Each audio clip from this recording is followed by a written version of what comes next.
Dr. Julie Clark, Kiowa, Shawnee from Oklahoma. I'm a psychologist there for about 6 years. Prior to that, I was at the VA. Prior to that, I was a professor at Oklahoma State University. So even though I've taught and given speeches, y'all still make me nervous. So I'll try to navigate this and that all at the same time. So capacity building and magical mystery tour. I want you to know my experience working in a small rural tribe in north central Oklahoma. And it also comes from a mental health perspective. So as a mental health professional, someone that has been exposed to research, done research, when we have a grant, a Native Connections grant, for example, we try to approach it as, there's the research and there's indigenous ways of knowing, right? So we try to intertwine the two. And then you have the community and their thoughts and needs and desires. You have the tribal council and their thoughts and needs and desires. So this is really kind of a picture of some of our experiences trying to meet the goals of the grant while meeting the needs of the community and being super adjustable. So, every day could be a mystery.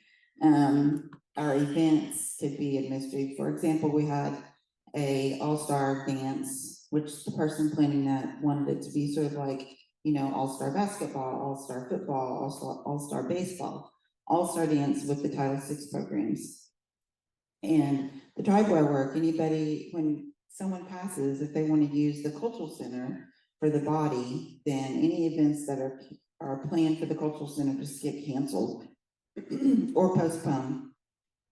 We postponed ours or postponed that particular event to the end of our third annual GONA, which Hunter and Jacqueline have been our facilitators for the last 3 years. And so I'll try to intertwine our GONA experiences as well, which so far has just been with the youth, but it will also, this year we're incorporating our Circles of Care program. So hopefully we're trying to engage the adults of the youth.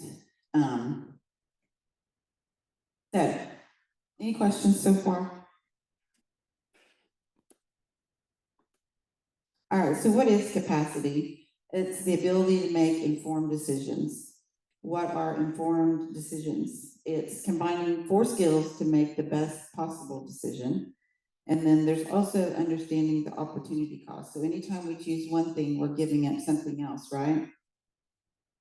So it's understanding what we're giving up, at least for the time being.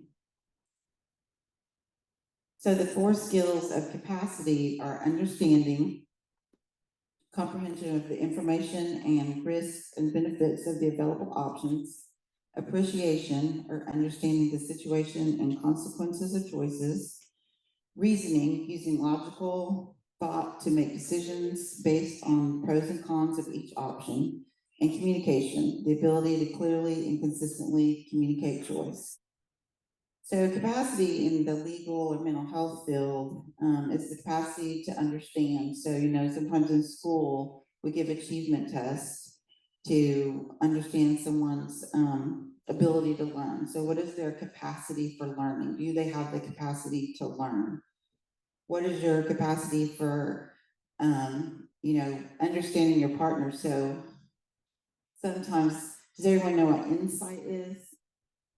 So insight is the ability to sort of look inward, and it's a Freudian term, but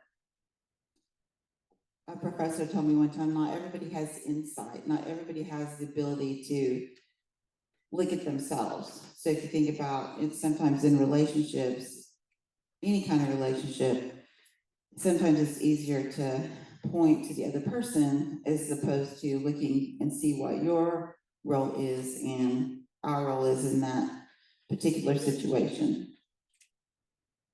It's understanding right from wrong. So in a legal setting, it's the ability, do they know right from wrong? So that's Also competency, so if someone wants to plead insanity, understand right from wrong when they committed the crime. Understanding consequences of choices. So when I typed that, I was thinking about, as humans, we acquire our desire to reproduce, to make new humans when our brain is not fully formed. So our brain doesn't fully form until we're in our late 20s. For women, I've heard early 30s for men. But our bodies have this biological thing going on that wants to recreate new humans, but we don't have the reasoning capacity to the logic to understand the consequences of creating new humans and taking care of them. So if anybody's ever said to your teenager, what were you thinking? They weren't, most likely. So, the consequences of,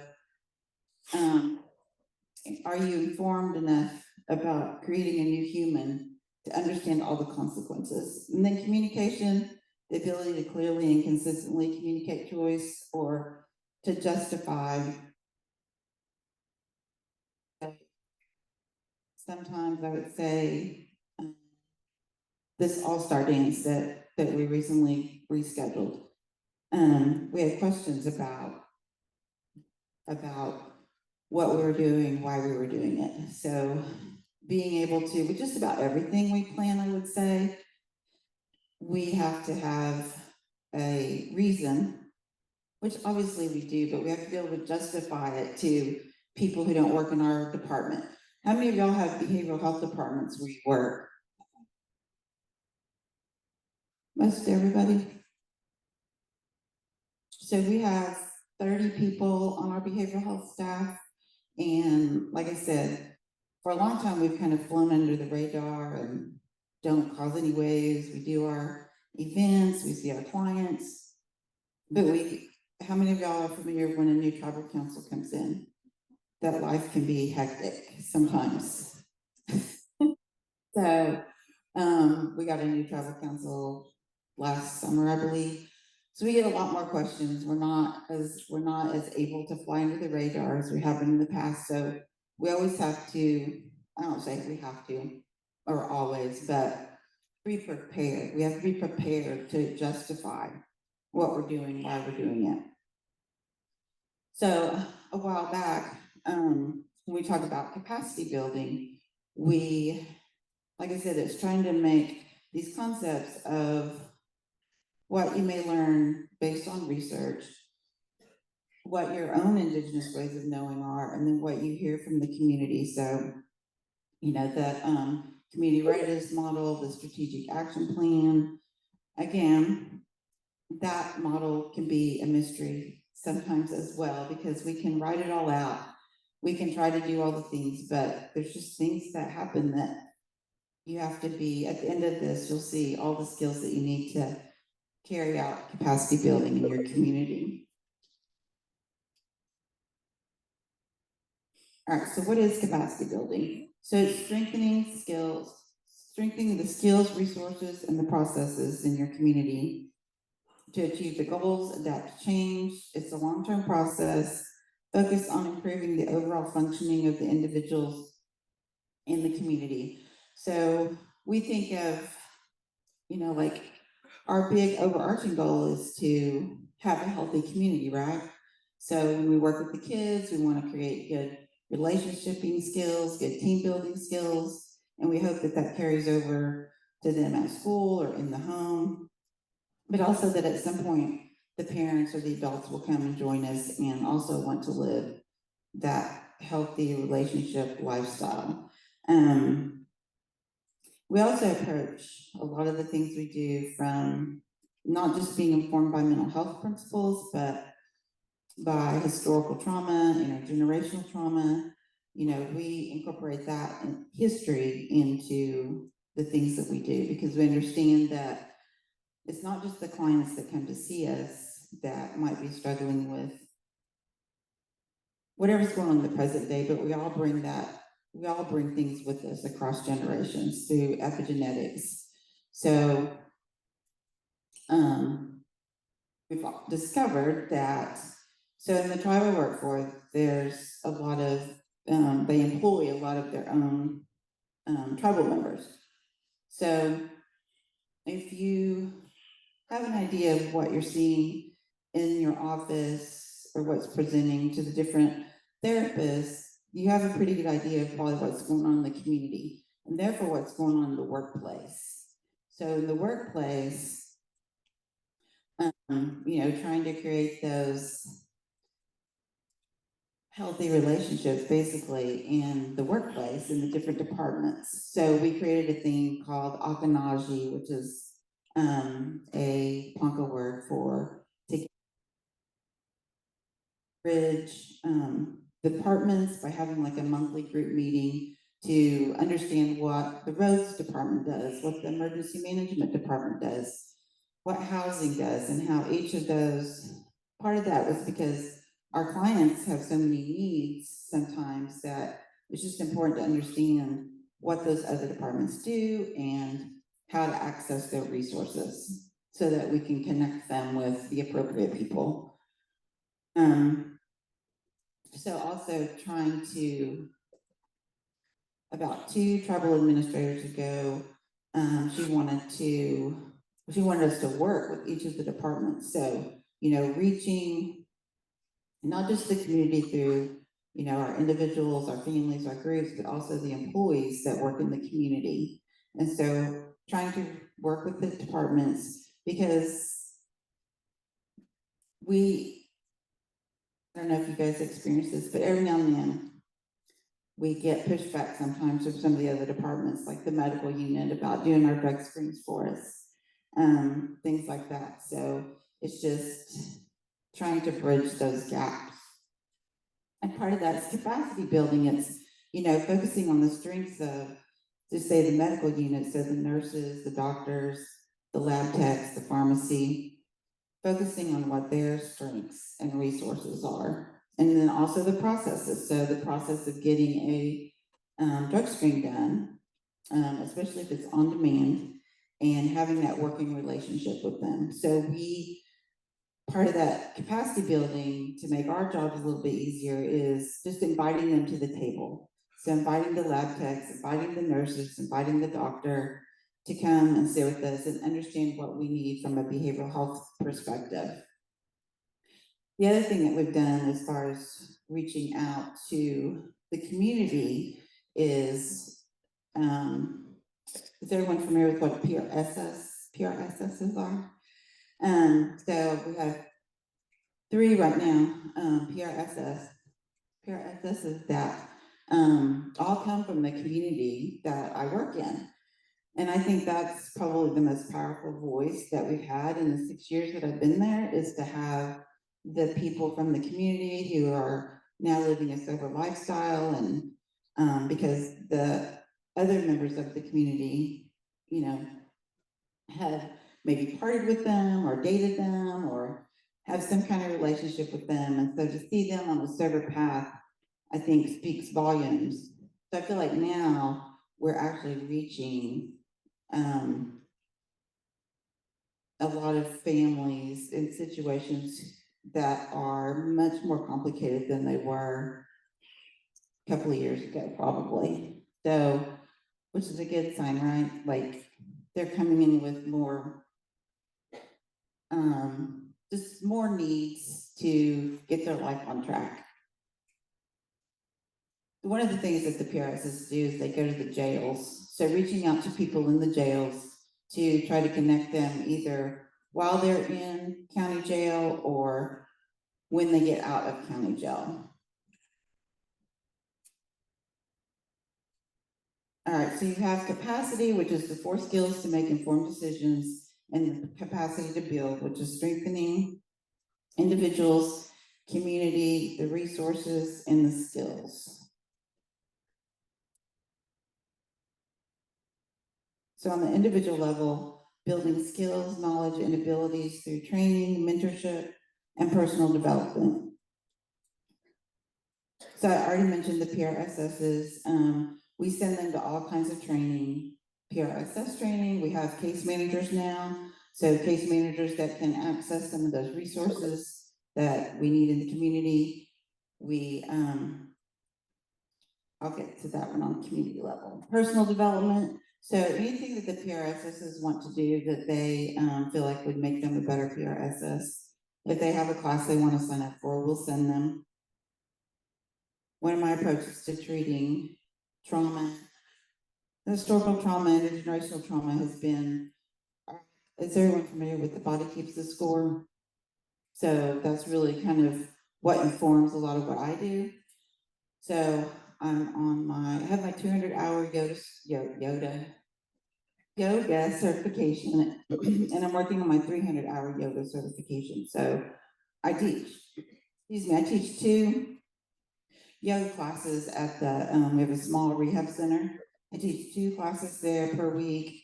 Then I recently started offering one to just anybody's clients that want to come, and then one to the employees over the lunch hour. So, and then we have a wellness center that we have a new director now. So she invited me to come and do some classes at the wellness center as well. So, you know, capacity building, people may go, yoga, why would you do yoga?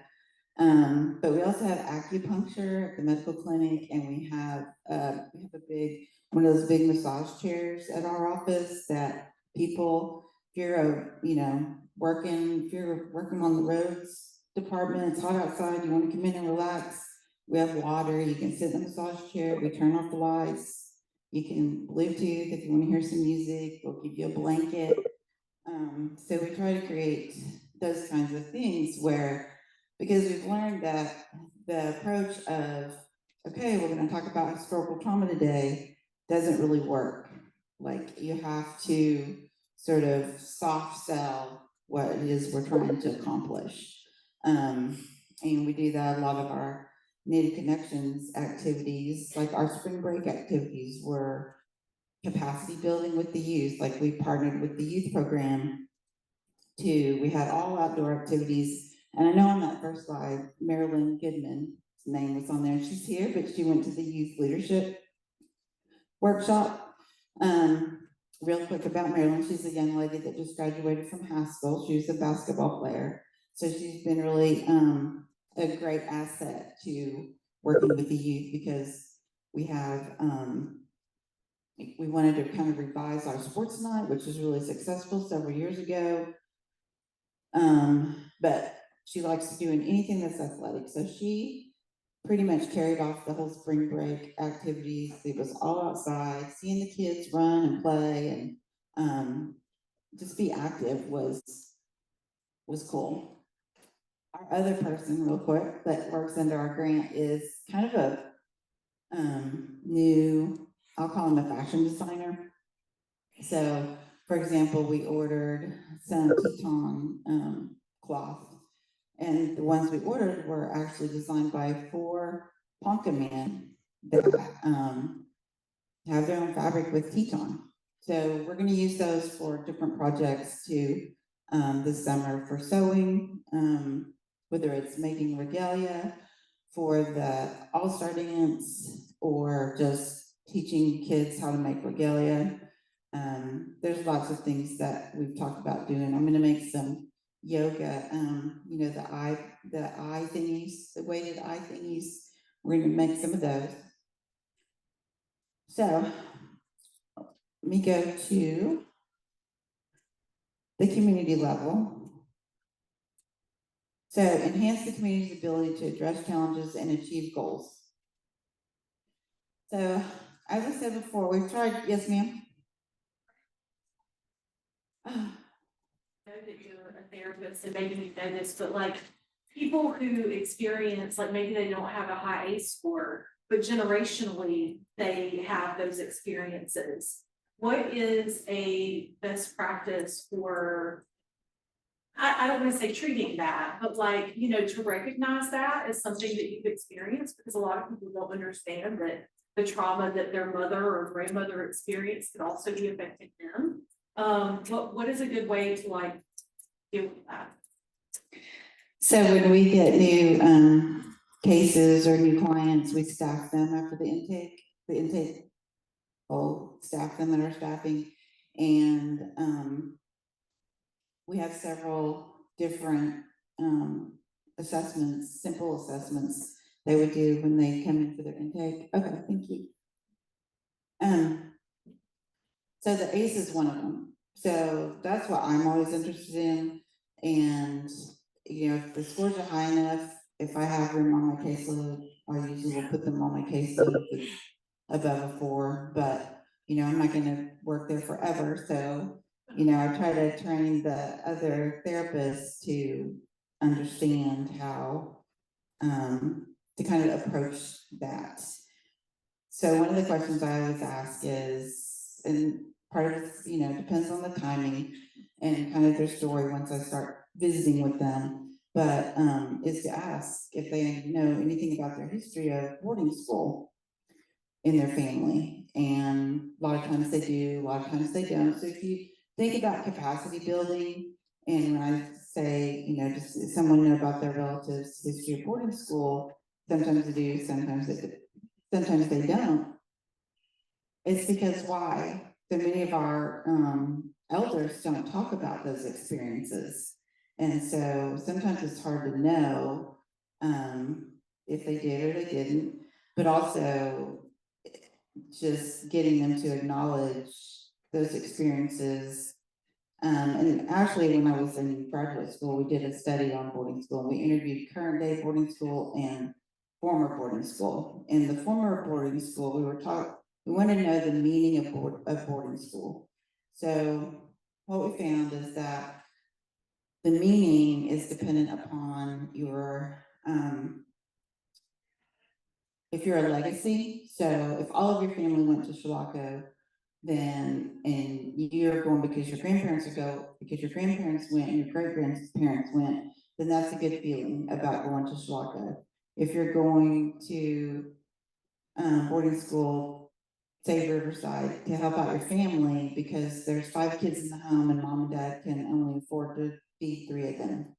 And you're going to Riverside because that way you can get education and you can be, mom and dad don't have to worry about you.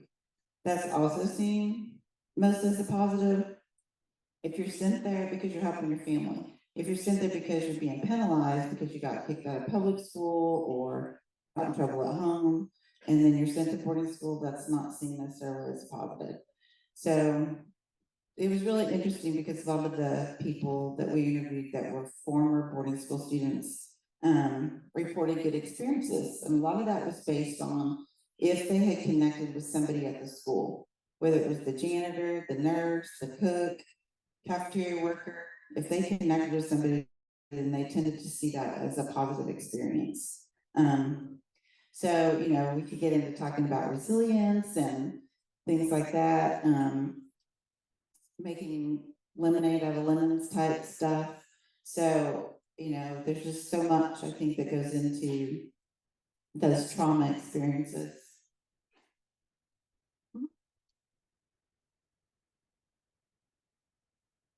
This is the organizational level, so strengthening the infrastructure, the systems, the processes. So currently we,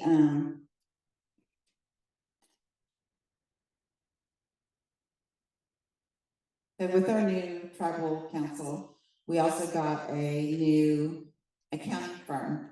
And so being able to access our grant funds can take a minute, which is good because there's checks and balances and, you know, audits. I think there hasn't been an audit they're behind on their audits, put it that way. Being behind on your audits affects your indirect cost rate, right? So helping the people in charge understand the importance of keeping all those things, keeping all those ducks in a row so that we can do the carry out the missions of our grants, whether it's Native Connections or COSA or TOR, that those things are important. Now, do we have any power to, you know, other than talk to them, communicate? So communication was one of the things that we saw at the beginning. So our ability to communicate to them, the need to have all of those things situated so that there's no glitches in the process.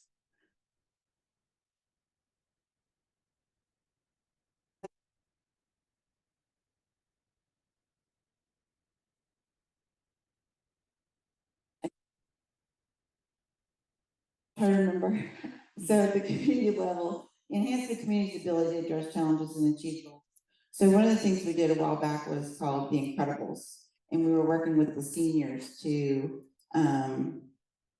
just engage them in conversation. So kind of to try to address that historical trauma piece so that it could be a conversation within the community. So, you know, one of the things when you're doing work with trauma is getting someone to just talk about the trauma as if they're telling me that that table cover is black. So it's, you know, getting people to remember that this is here and not in the past. So your body wants you to think that it's in the past and that you're in danger.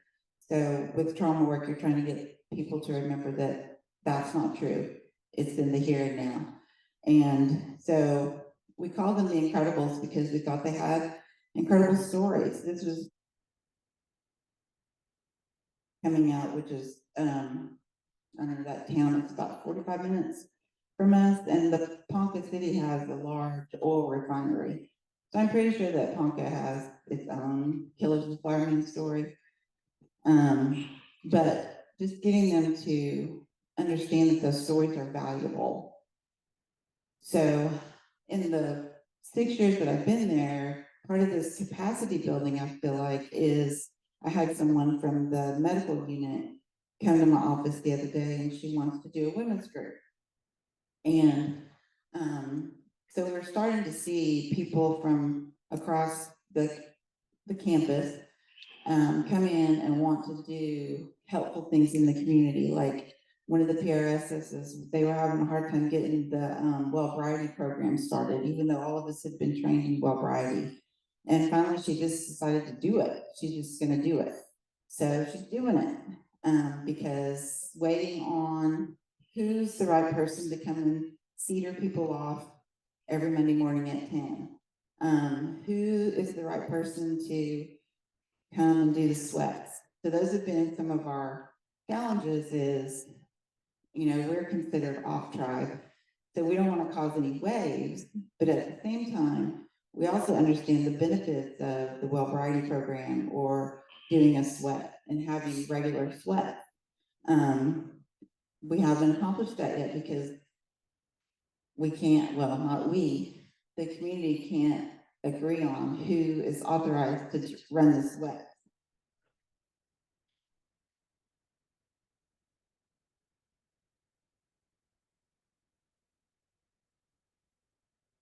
All right, so the mysterious journey of capacity building.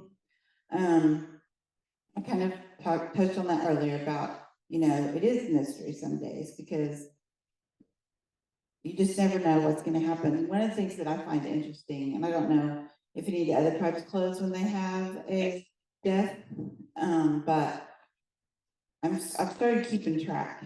So I was talking about the All-Star dance earlier, and Marilyn that I mentioned earlier, she had planned a father-daughter dance in February. And I started noticing that anytime we have something positive, something good happening, that there'll be a death.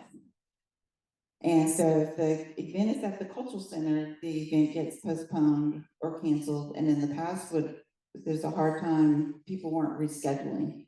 So we are trying to reschedule anything that gets canceled. But the thing is if you have the event, it gets canceled because of a funeral at the cultural center and never gets rescheduled. You're sending a message of, you're sending a lot of messages, you know, not keeping promises. We all know there's history there, not keeping promises. So that's why we've made a better effort to reschedule those events when they get canceled. But I just think it's super fascinating at some level that the number of times there's a death when we're doing a lot of positive things. So with the goals, identifying the desired outcomes, community readiness model, and the strategic action plan. What would be different? What would be ideal? I think where I'm at, you get a pretty good overview of what people are wanting, and what they would like to be the ideal. And I know there's a slide in here and I might be getting ahead of myself, but a lot of times we hear, what's the tribe doing? What's the tribe gonna do? And we're always like, well, what are you gonna do? What are you gonna do to change, to create this change? Or they wanna know, why isn't the tribal council doing X, Y, Z? So trying to engage them in some of the processes and helping them understand that what they have to say or their thoughts are just as valuable as anybody else's.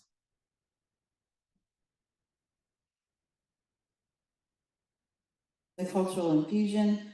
So resources, cultural versus non-cultural. So when you talk about capacity building, so we have created several relationships with the town folk, what we call them, uptown. So, this reservation is south of Ponca City, which is historically an oil town. And so we've had to create bridges with DHS, the public courts, because we were seeing or hearing about a lot of the Indigenous clients were being treated differently, or the Indigenous students are being treated differently. So we've had to create those conversations with the community about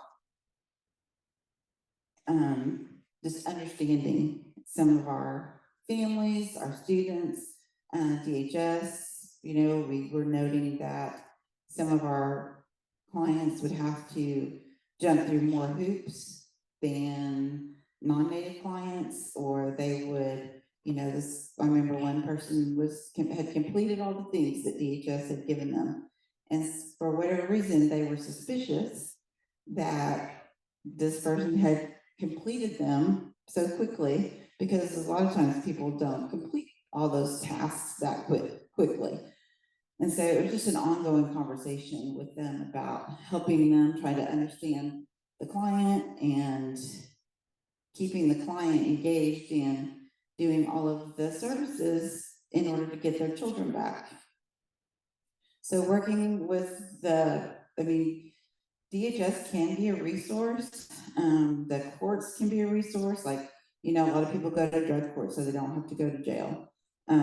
But the cultural versus the non-cultural, there's always that conversation about how you infuse that culture in the resources. So like sweats would be a resource to me, but we can't access those because we don't have approval of who's the right person to do the sweats. Controversy within the culture. So how do you overcome this? Again, that goes back to who can do what, who's allowed to do what. And, in part, we don't want to offend anybody. We understand the cultural piece, but at the same time, it can be frustrating because there could be more healing going on if some of these things were more readily available. Challenges are what make life interesting, and overcoming them is what makes life meaningful. So doing the work, cultural or colonized. So when I was working on this, the cultural or colonized, anybody heard the term Indian time? And so doing the work is doing the work. Am I doing it from a cultural perspective or a colonized perspective? So it's kind of a double-edged sword. So, I have, I went to the ivory tower to get education, but my overall goal was to come back and do what I'm doing. Does that require us to walk into worlds? Some people don't really like that term, but I think it's real. I say different words. Just, you guys know, like a or bah or Indian time, like there's just things that you can say that you don't say when you're not in an Indigenous community, right? And so, and then also meeting the clients where they're at, with understanding their community and their language and, their experiences. on the reservation or in town. Research or indigenous ways of knowing is becoming more accepted. And one of the things that I thought about was, can you measure joy-giving cultural activities? So can you measure, feeding is what gives you joy. Can you measure the amount of joy or the amount of healing that beading gives you? Or the amount of joy or the amount of healing that hearing the drum gives you? Or what else? Dancing, if you're a jingle dancer or a fancy dance dancer, the amount of joy, is that measurable?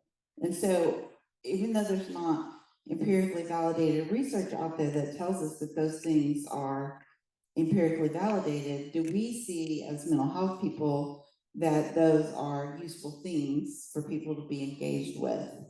And so just like our all-star dance, that is intended to engage the young people in being in the arena. So how do you turn those things into a strength? Again, it's little by little, like piece by piece, whether it's through our activities or things that we talk about with the community or the kids when we have them, is just trying to engage them little by little in understanding that what they may think of themselves or what they've been told about themselves or how they may identify, mental health work, a lot of times people identify as the worst thing they've ever done. So, helping people understand that you're not the worst thing that you've ever done. And, or if you get, feel like you're discriminated against in town, understanding that that's not about you.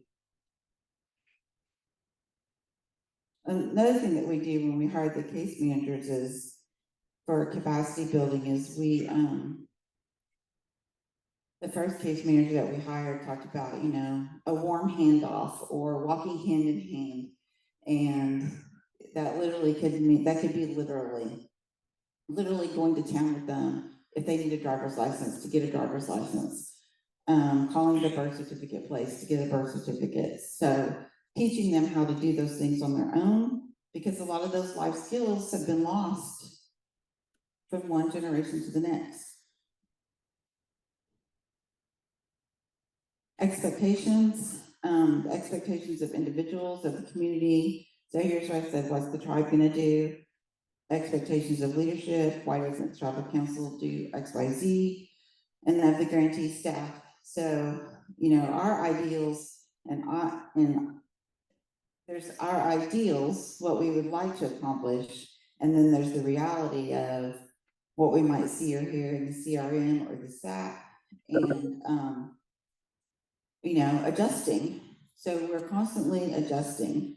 And then the motivation to create change is, what's the level of the motivation to create change, whether it's with the individual, the community, or the leadership. When capacity building, you've got to be innovative, try new things. So thinking outside the box. I can't say box.